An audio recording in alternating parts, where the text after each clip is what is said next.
18 தர்பார் வந்துட்டாயா. வணக்கம் மக்களே, நியூஸ் 18 தர்பார்ல நாம இப்ப இணைஞ்சிருக்கிறோம்.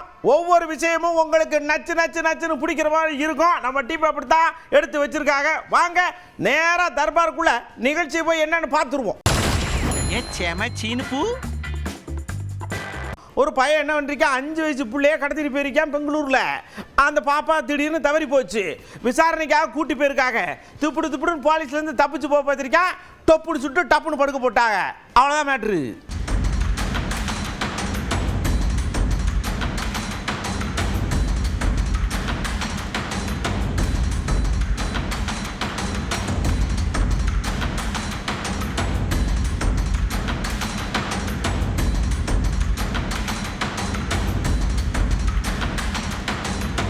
அதே பாருங்க, அசாமில் பிகு திருவிழான்னு ஒரு திருவிழா. உடம்பு பூரா சேத்த பூசிக்கிட்டு தெருவெளி சும்மா உருண்டு போறது போல் இருக்கு. அதாவதுங்க சேத்து குடிகள். யாரோ ஒருத்தர் குளிச்சதை ஃபாலோ பண்றாங்க போலுக்கு. நல்லா இருந்துட்டு போங்க.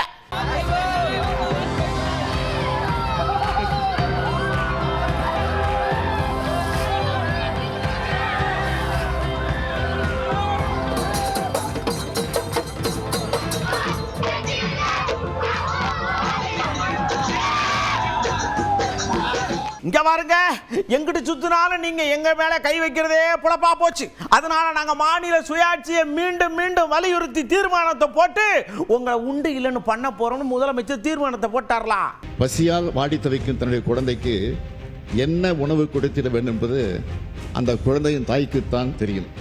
ஆனால் அந்த குழந்தை உண்ணும் உணவை, கற்கும் கல்வியை, கடந்து செல்லும் பாதையினை டெல்லியிலிருந்து யாரோ ஒருவர் தீர்மானித்தால் கருணையை உருவான தாய்மையும் பொங்கி எடத்தானே செய்யும்.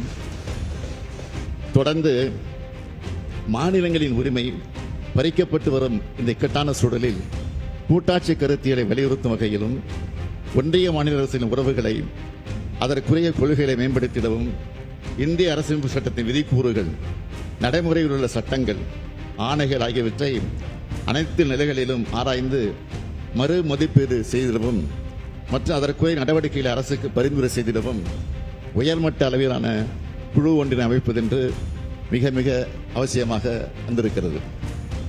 இந்திய அரசியலமைப்பு சட்டத்தில் வழங்கப்பட்டுள்ள மாநிலங்களின் நியாயமான உரிமைகளை பாதுகாக்கவும், ஒன்றிய மாநில அரசுகளுக்கு இடையேயான உறவுகளை மேம்படுத்திடவும் உச்ச நீதிமன்ற மேனாள் நீதியரசர் திரு குரியன் ஜோசப் அவர்களை தலைவராக கொண்ட குழு அமைக்கப்படுகிறது. இதன் உறுப்பினர்களாக இந்திய கடல்சார் பல்கலைக்கழகத்தின் மேனாள் துணைவேந்தரும் ஓய்வு பெற்ற IAS அதிகாரியுமான திரு அசோக் வர்தன் ஷெட்டி அவர்களும், தமிழ்நாடு மாநில திட்டக்குழுவின் மேனாள் துணைத் தலைவர் பேராசிரியர் மு. நாகநாதன் அவர்களும் இருப்பார்கள்.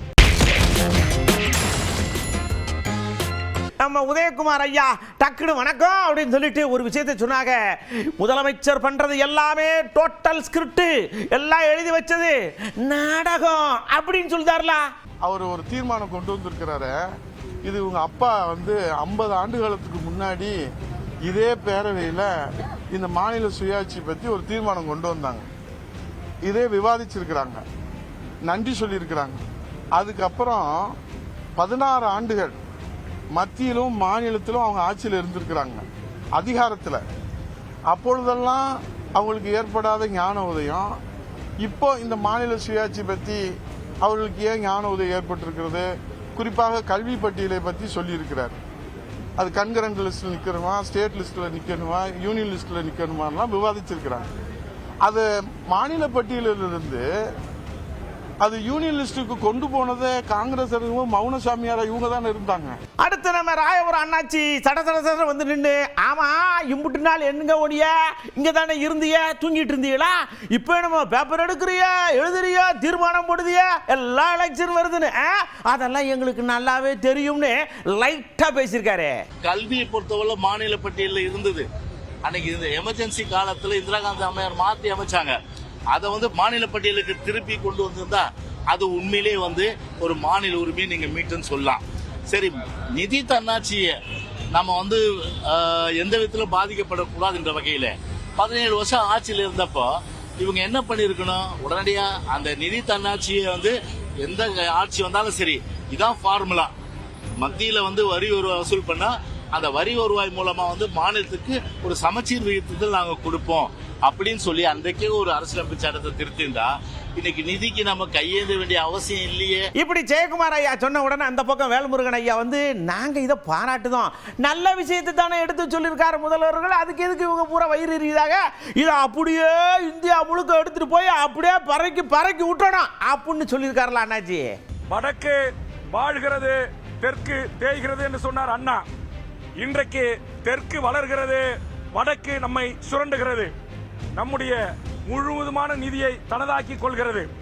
நம்முடைய ₹1 29 பைசாவை தந்துவிட்டு மீதம் சுருட்டிக் கொள்கிறார்கள். ஆக நிதியில் மட்டுமல்ல, எல்லா பிரச்சனைகளிலும் இன்னைக்கு சுங்கச்சாவடிகளில் தொடங்கி இன்னைக்கு ஜிஎஸ்டியில் இருந்து எல்லாவற்றிலும் சுரண்டல் போக்கையும் ஒரு ஆதிக்க அடிமைத்தனத்தையும் பிற மாநிலங்கள் மீது ஒன்றிய அரசு செலுத்துகிறது. இதற்கு இந்தியாவிற்கே வழிகாட்டியாக எல்லா நிலைகளிலும் தமிழகம் திகழ்கிறது, தமிழர்கள் திகழ்கிறார்கள். அதனால் தமிழர்களின் வாக்கை பெற்ற நம்முடைய முதலமைச்சர் அவர்கள் ஒரு வரலாற்று சிறப்புமிக்க முன்னெடுப்பை எடுத்திருக்கிறார். இதில் உறுதியாக இருந்து இந்த தன்னுரிமையுடன் கூடிய ஒரு தமிழர் நாடு, தமிழர் ஆட்சி இந்த மண்ணில் நிலவுவதற்குரிய சூழலை இந்த குழு பரிந்துரையின் ஊடாக நடைமுறைப்படுத்த முன்னெடுக்க வேண்டும். இதே மாதிரி தான் நம்ம ஜி.கே. மணி ஐயா வந்து நாங்களும் முதல்வர் ஐயா சொன்னதை வரவேற்கிறோம், வேல்முருகன் தம்பி தான் வரவேற்பாரா, அண்ணே நான் வரவேற்க மாட்டேனா அப்படின்னு சொன்னாரே பார்க்கலாம். உள்ளாட்சிக்கு கூடுதல் அதிகாரம் வேண்டும் என்று கேட்கிற காலம், அதே நேரத்தில் மாநிலங்களுக்கு கூடுதல் அதிகாரம் வேண்டும் என்று ஏறக்குறைய அரை நூற்றாண்டு காலத்திற்கு மேலாக கேட்டு வருகிற நிலை. இது அரசியல் என்பதே இல்லை. அரசியல் என்பதை கடந்து தமிழ்நாட்டின் உரிமையை காக்கிற ஒட்டுமொத்த மாநிலங்களுக்கு கூடுதல் அதிகாரம் வேண்டும், உரிமை வேண்டும் என்ற அந்த அடிப்படையில தான் நல்ல நோக்கத்தோடு கொண்டு வரப்பட்டதாக, மாநிலத்தின் உரிமையை காப்பதற்கு கொண்டு வந்ததாக பாட்டாளி மக்கள் கட்சியின் சார்பில் நாங்கள் கருதுகிறோம். அடுத்து ஒரு புது தலைவர் வந்தாங்க, நான் வரவேற்க மாட்டேன், ஏன் நீங்க சொன்னிக்கிட்டே இருந்தீங்கன்னா நாங்க வரவேற்றுக்கிட்டே இருக்கணுமா, நாங்க எதுக்கு தான் செய்வோம்னு சொன்னார்லா. யார் தெரியுமா? நம்ம நயினார் நாகேந்திர அண்ணாச்சி. தமிழ்நாடு முதலமைச்சர் இன்றைக்கு சட்டமன்றத்தில் ஒரு 110 விதியின் கீழ் ஒரு அறிக்கையை வாசிச்சிருக்கிறாங்க. அதாவது மாநிலத்துக்கு முழு அதிகாரம் வேண்டும், சுயாட்சி வேண்டும் சொல்லியிருக்கிறாங்க.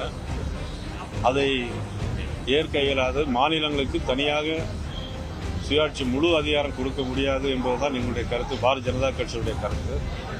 அதனுடைய அடிப்படையில் நாங்கள் சட்டமன்ற உறுப்பினர் திருமதி வானதி சீனிவாசன் அவர்கள், திருமதி எம்எல்ஏ சரஸ்வதி அவர்கள், அன்புக்குரிய அண்ணன் காந்தி அவர்கள், நாங்கள் இப்பொழுது வெளிநடப்பு செய்து சட்டமன்றத்தில் நாங்கள் எங்களுடைய கருத்துக்களை நாங்கள் பதிவு செய்தோம்.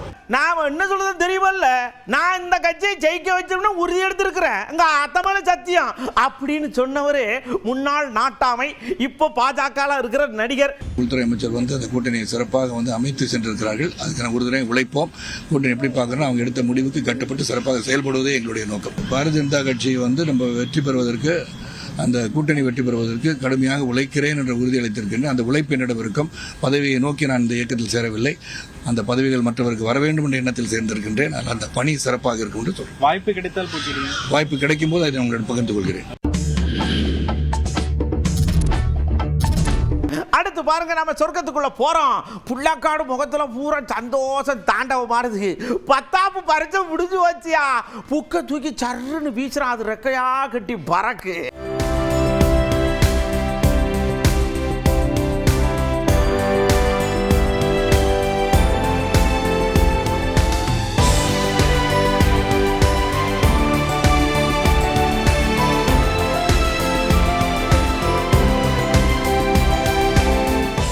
அடுத்த சொர்க்கம் புஸ்தகத்தில் மட்டும் இல்ல, சமயபுரத்தில் இருக்குன்னு கூட்டு போனாங்கல்ல. சமயபுரம் மாரியம்மன் தேர்ல சும்மா அப்படியே பவடி வரும்போது ஆத்தாடி அந்த அழகை என்ன சொல்ல.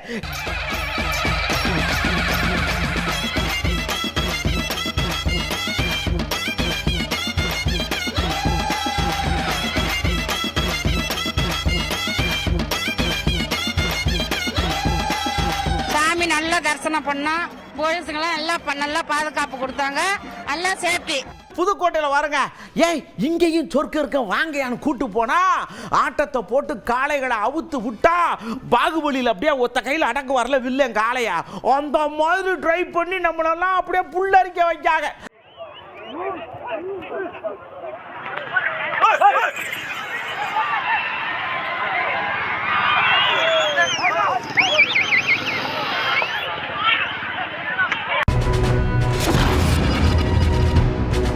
இந்த பள்ளிக்கூடம் காலேஜில் இந்த பேர் ஊரம் குறுப்பாக சேர்ந்து சண்டை விடுதாங்க.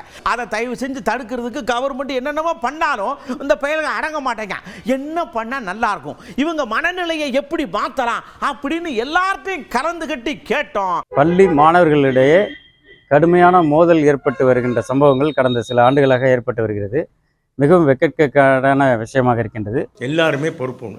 ஆகவே இதெல்லாம் நம்மெல்லாம் we are all guilty people. ஒவ்வொரு பள்ளியிலும் ஆய்வு மேற்கொண்டு அவர்களுக்கு உண்டான ஒரு கவுன்சிலிங் கட்டாயமாக கொடுக்கப்பட வேண்டும். அதை மாற்றணும்னு சொன்னால் கல்வி முறை முதல்ல மாறணும். போதைய வசதிகளில் ஈடுபடும் ஆசிரியர்கள், பிடி சிகரெட் அடிக்கக்கூடிய ஆசிரியர்கள், ஏன்னா இதெல்லாம் வந்து அந்த மாணவர் பார்ப்பான். சின்ன ஒரு விஷயம் நடந்தால் உடனே அது வந்து பெரிய அளவுக்கு எடுத்துக்கிட்டு அது பெரிய குழு ரீதியான ஒரு சண்டை தொடர்ந்து நடந்துட்டு இருக்கு. ஒரு பையனை வந்து திருத்தணும்னா வாத்தியாரும் அந்த பெற்றோர்கள் தான் சேர்ந்தாதான் திருத்த முடியும். அவங்களே தான் ஜாதி பெருமையை பேசி பேசி பேசி பேசி பிள்ளைகளெல்லாம் அந்த படிக்கிற பிள்ளைகளை மைண்ட் வாஷ் பண்ணுறானுங்கண்ணே. ஆசிரியர்கள் கண்டிச்சா ஆசிரியர்கள் மேலே வழக்கு உள்ளது. கரெக்டாக எங்கே போகுது எங்கே வருது நம்ம பிள்ளைங்களுக்கு கரெக்டாக தாய் தாப்புங்க கண்காணிக்கணும். குழந்தைங்க ஏதாவது ஒன்று பண்ணிட்டாலே டீச்சர்ஸ் கிட்ட எல்லாருமே இப்போ சண்டைக்கு போயிட்டு இருக்கோம். சரிங்களா, அந்த ஒரு விஷயம் மாற ஆரம்பித்த உடனே இங்கே வந்து மாணவர்களுக்கு வந்து அந்த பயம் அப்படின்றது ஒன்று போயிடுச்சு. பேரண்ட்ஸும் வந்து இதை கேர் பண்ணணும். மாணவர்கள் என்ன பண்ணுறாங்க, அவங்க பையனுக்கு என்ன பண்ணுறாங்க அப்படின்னு கேர் பண்ணி பார்த்தா அவங்களுக்கு வருங்காலம் வந்து நல்லா அமையும். ஏன்னா அறிவால் கலாச்சாரமாக இருக்கட்டும், இல்லை அவங்களோட பிஹேவியர்ஸாக இருக்கட்டும், எதுவாக இருந்தாலுமே வீட்டில் இருந்தோ அவங்க இருக்கிற ஏரியாவில் இருந்தோ அவங்க வந்து பழகிக்கிறாங்க. ஒவ்வொரு காலேஜ் ஸ்கூலுக்கும் வந்து ஒரு கவுன்சிலிங் மாதிரி அவங்களுக்கு நடத்தினோம்னா ஸ்டூடெண்ட்ஸ் மத்தியில் வந்து இந்த பார்ஷாலிட்டி இல்லாமல் தடுக்கலாம். வாரம் மாணவர்களுக்கு வந்து இதற்கான ஒரு சிறப்பு கூட்டம் வந்து நடத்தணும். மாணவர்களுக்கிடையே தூண்டி விடுபவர்களை காவல்துறையினர் கடுமையான நடவடிக்கை எடுக்க வேண்டும். வெட்டுறது, குத்துறது, போகிறது சாதாரணமாக வருது. அது திரைப்படங்களுக்கு சாத்தியப்படும். ஆனால் வந்து நாட்டுக்கும் நம்ம வீட்டுக்கும் இது வந்து ஒத்து வராது. தங்கள் தாய் தகப்பனுடைய உண்மையான கஷ்டத்தை உணர்ந்து படிப்பை மட்டுமே கவனம் செலுத்துவார்களே ஆனால் நிச்சயமாக கலாச்சார சீரழிவுகள் வராது. ஹைதராபாத்தில் ஒரு ஐயா டர்ன்னு வந்து நிப்பாட்டிட்டு உள்ள உணர டக்குன்னு பத்திக்கிட்டு எரிஞ்சு போச்சு. கொதிச்சிருக்கும் போலுக்கு அத்தா தண்டிக்கு. ஆமா,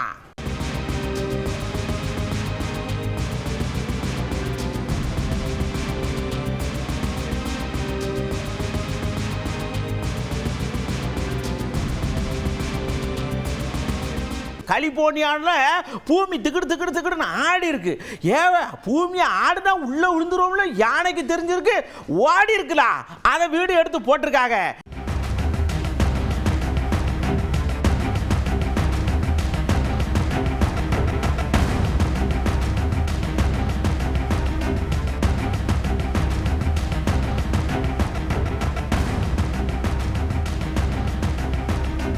சரி மக்களை, தர்பாரில் பார்த்த எல்லா விஷயங்களும் பிடிச்சிக்கா.